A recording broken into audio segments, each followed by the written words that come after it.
Ismanto, buruh di Pekalongan tiba-tiba dapat tagihan pajak 2,8 miliar rupiah, KPP Pratama, itu nilai transaksi. Pekalongan, seorang buruh jahit lepas di Kabupaten Pekalongan, Jawa Tengah, bernama Ismanto, 32, mendadak menjadi sorotan publik setelah menerima surat dari petugas pajak yang mencatat adanya transaksi sebesar 2,8 miliar rupiah atas namanya.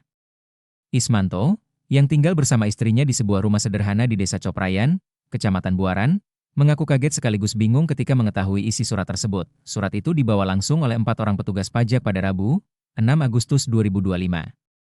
Mereka datang ke rumah Ismanto dengan membawa dokumen resmi yang menyebutkan nilai transaksi miliaran rupiah. Padahal, Ismanto selama ini hanya bekerja sebagai buruh jahit lepas dan merasa tidak pernah melakukan transaksi dengan jumlah fantastis tersebut. Kepada wartawan, Ismanto menjelaskan bahwa penghasilannya jauh dari kata besar, bahkan hanya cukup untuk kebutuhan sehari-hari. Ia pun heran bagaimana namanya bisa tercatat memiliki transaksi sebesar itu. Kondisi rumahnya yang sempit, hanya cukup untuk memarkir sepeda motor, semakin menegaskan bahwa ia tidak memiliki usaha atau aset bernilai besar. Petugas pajak yang datang ke lokasi pun mengaku kaget saat melihat kondisi rumah Ismanto.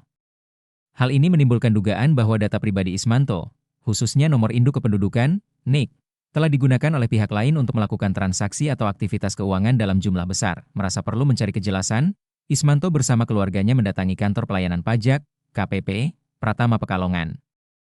Kepala KPP Pratama Pekalongan, Subandi, memberikan penjelasan bahwa kedatangan petugas bukan untuk menagih pajak, melainkan melakukan klarifikasi terkait data yang muncul di sistem. Menurut Subandi, dalam basis data Direktorat Jenderal Pajak, tercatat adanya transaksi senilai sekitar 2,9 miliar rupiah atas nama Ismanto pada tahun 2021.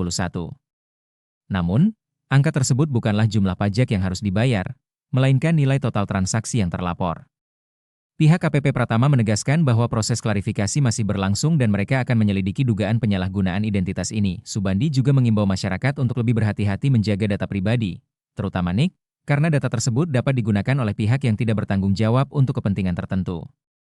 Ia menekankan, apabila menerima surat resmi dari kantor pajak, masyarakat tidak perlu panik, tetapi segera menghubungi atau mendatangi kantor pajak untuk memastikan kebenaran informasi yang diterima. Kasus yang menimpa Ismanto menjadi peringatan bagi banyak orang bahwa penyalahgunaan identitas dapat berdampak serius, bahkan sampai menimbulkan tuduhan atau tagihan pajak yang tidak pernah dilakukan. Proses verifikasi yang cepat dan komunikasi dengan pihak berwenang menjadi langkah penting untuk mencegah masalah semakin meluas.